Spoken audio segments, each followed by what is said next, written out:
તારીખ 27/7/2024 ને સાંજના 7 કલાકે અમરેલીના સાંસદ ભરતભાઈ સુતરિયાના સન્માન સમારંભ યોજાયો, જેમાં અમરેલીના લીલિયા ખાતે સાંસદના સન્માન સમારોહમાં મૃતક જાંબા સિંહને પાઠવી શોકાંજલિ. સાંસદ ભરતભાઈ સુતરિયા સાથે વિધાનસભાના નાયબ મુખ્ય દંડક અને અમરેલીના ધારાસભ્ય કૌશિકભાઈ વેકરિયાએ પાઠવી શોકાંજલિ. અમરેલી જિલ્લાની શાન ગણાતો જાંબો સિંહ 3 દિવસ પહેલા ટ્રેન અકસ્માતમાં મોતને ભેટ્યો હતો. સાંસદ અને 4 ધારાસભ્યો સાથે મૃતક જાંબો સિંહને શોકાંજલિ પાઠવી 2 મિનિટનું મૌન પાળ્યું. સન્માન સમારંભ વખતે ગીરની શાન ગણાતા જાંબો સિંહને રાજકીય મહાનુભાવ યાદ કરી શોકાંજલિ પાઠવી. નામ રુદ્ર અને ભગત ધારણ કર્યું છે. સવારનું આ વિસ્તારનું અલાર્મ હતું. ગરવા બૃહદ ગીરની અંદર પોતાના બચ્ચા અને સિંહણનું પ્રોટેક્શન કરતા હતા અને 27 મે 2024 ના રોજ ગ્રાકસની અંદર ગુસ્સો અને જામો બે સિંહ હતા એને ભગાડી અને ભવાડી ડુંગરની અંદર તગેડી મૂકવામાં આવ્યા હતા.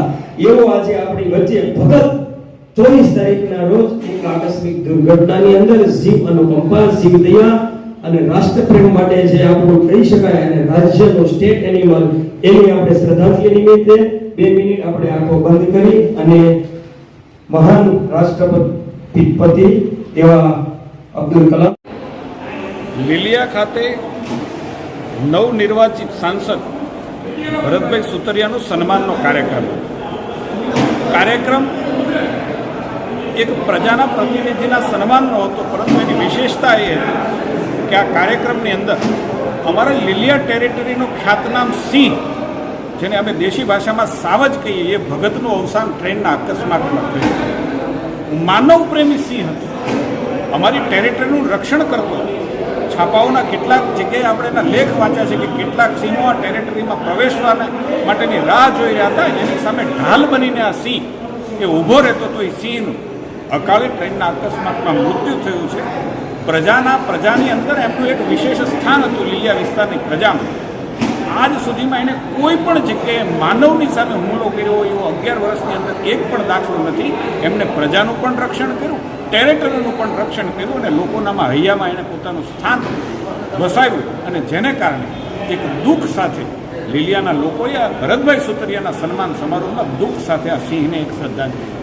હું પણ જનતાના પ્રતિનિધિ તરીકે આ આત્મા ચાહે માનવનો નહોતો પણ સિંહ હતો, પરંતુ માનવ સાથે હળીમળીને રહેવા માટેનું એક મિત્રતા નિભાવનારું આ પ્રાણી હતું. અને એટલા માટે મનુષ્ય તરીકે, એક પ્રજાના પ્રતિનિધિ તરીકે હું એ આત્માને આજે શ્રદ્ધાંજલિ આપું છું. ઈશ્વર એના આત્માને ચીર શાંતિ આપે એવી પ્રાર્થના. તાજેતરમાં લીલિયા તાલુકામાં વસવાટ કરતો ભગતસિંહ રેલવે અકસ્માતની અંદર મૃત્યુ પામતા આ સમાચારો લીલિયા તાલુકાની અંદર પ્રસરી જતા સમગ્ર તાલુકાની પ્રજામાં એક શોકનું મોજું એક ફરી વળ્યું હતું. અને આજ રોજ લીલિયા તાલુકાની અંદર સાંસદશ્રીનો એક સત્કાર સમારંભ યોજાયો હતો. એમાં સમગ્ર લીલિયા તાલુકાના પ્રજાજનો, 4 ધારાસભ્યશ્રીઓ અને સંસદશ્રી સહિતના પદાધિકારીઓએ આ સિંહના મોક્ષ ગતિ પામે એટલા માટેથી શ્રદ્ધાંજલિ આપી હતી, 2 મિનિટનું મૌન પાડ્યું હતું. અને આ કાર્યક્રમની અંદર સમગ્ર તાલુકાના પ્રજાજનો પણ ઉપસ્થિત રહ્યા હતા. અને મારી પણ ભગવાનને એક પ્રાર્થના કે એમના આત્માને શાંતિ મળે.